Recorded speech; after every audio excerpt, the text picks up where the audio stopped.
Olá!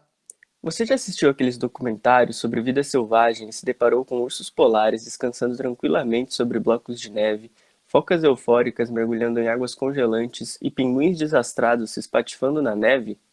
Você também ficou se perguntando, mas como isso é possível? Eles não sentem frio? Eles não deveriam estar literalmente congelando? Como conseguem viver nesses lugares? Hoje, nós vamos falar um pouquinho sobre as adaptações fisiológicas que permitiram que esses animais ocupassem, se estabelecessem e prosperassem em ambientes de baixíssima temperatura. Embora a grande maioria das espécies de aves de climas frios migrem durante o período de reprodução para locais de temperaturas mais elevadas, onde há maior disponibilidade de alimento, parte das espécies ainda permanece na região mais fria.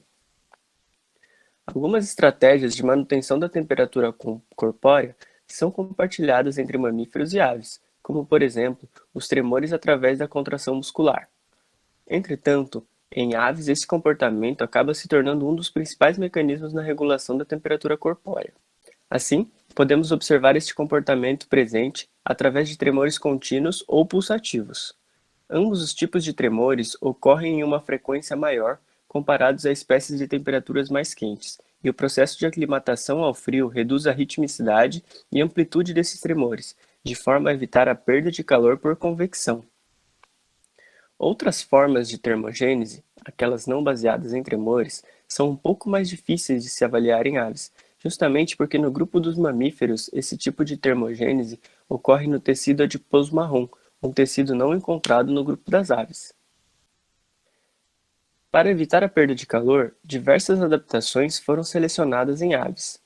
A distribuição e a morfologia de suas penas, associadas aos chamados músculos eretores de penas, respondem às baixas temperaturas, aumentando o volume da plumagem, favorecendo o isolamento térmico e diminuindo a perda de calor do animal.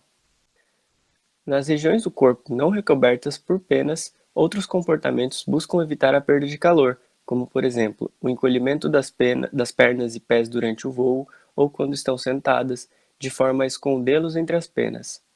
Porém, em situações em que isso não pode ser feito, o organismo das aves é capaz de aumentar o fluxo sanguíneo de uma determinada região do corpo, através de uma rede arteriovenosa e do controle vasomotor, fatores essenciais para a redução da perda de calor. Entre os mecanismos comportamentais, também podemos identificar a busca por abrigos, poleiros entre folhagens, buracos em troncos e ninhos para passarem a noite, além de estratégias de agrupamento dentro do ninho para manutenção do calor.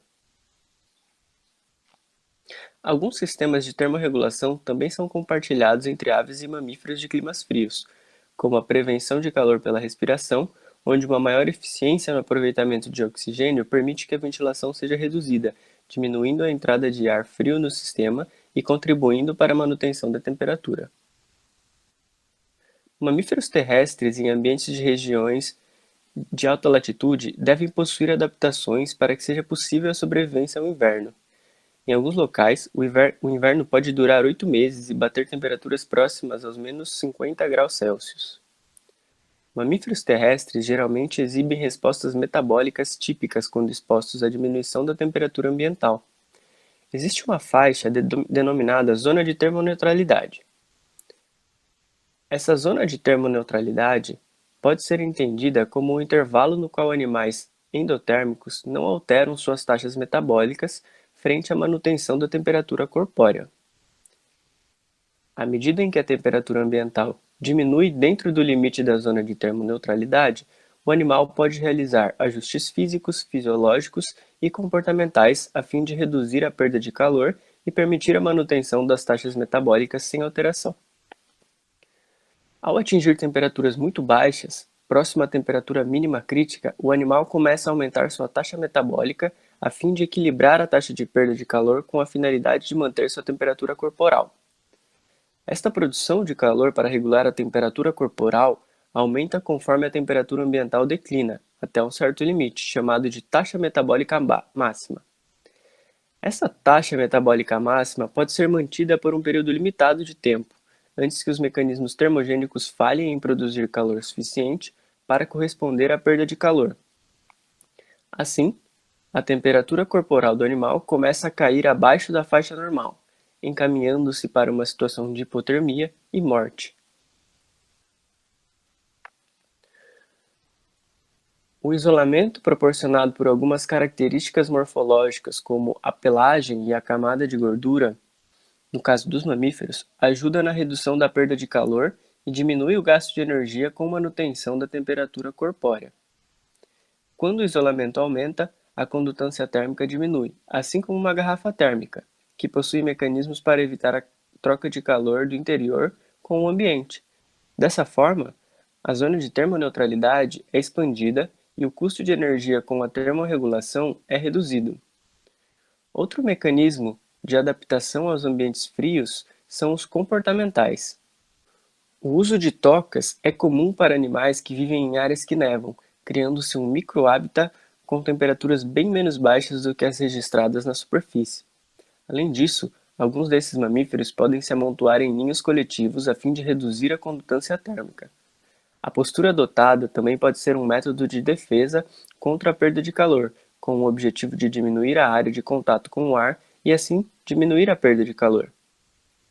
Mamíferos expostos ao frio podem permitir que a temperatura de certas extremidades caia, pernas, cauda, olhos, orelhas, focinho e nariz, áreas com superfície relativamente maiores e menos isolamento que outras partes do corpo.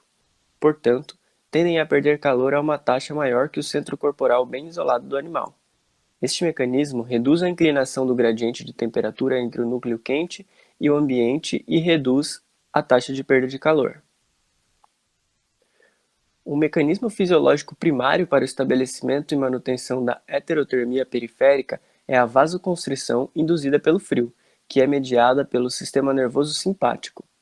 À medida em que o fluxo local de sangue quente para as extremidades é reduzido, a temperatura do tecido cai e a perda de calor é consequentemente reduzida.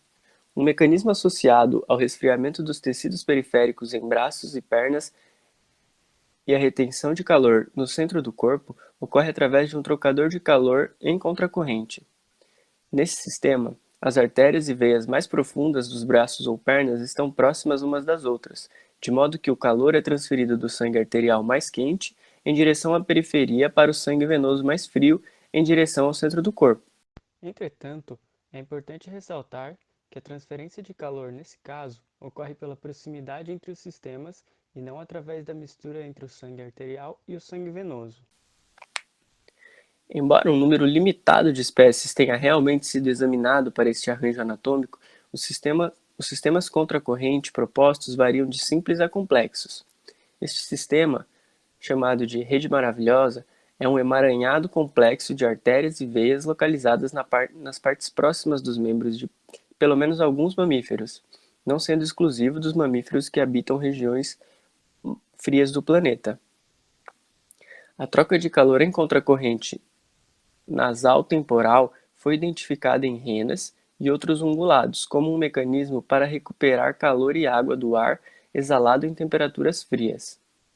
Esse sistema envolve a troca de calor em contracorrente, que ocorre no mesmo espaço nasal durante a inspiração e expiração do ar.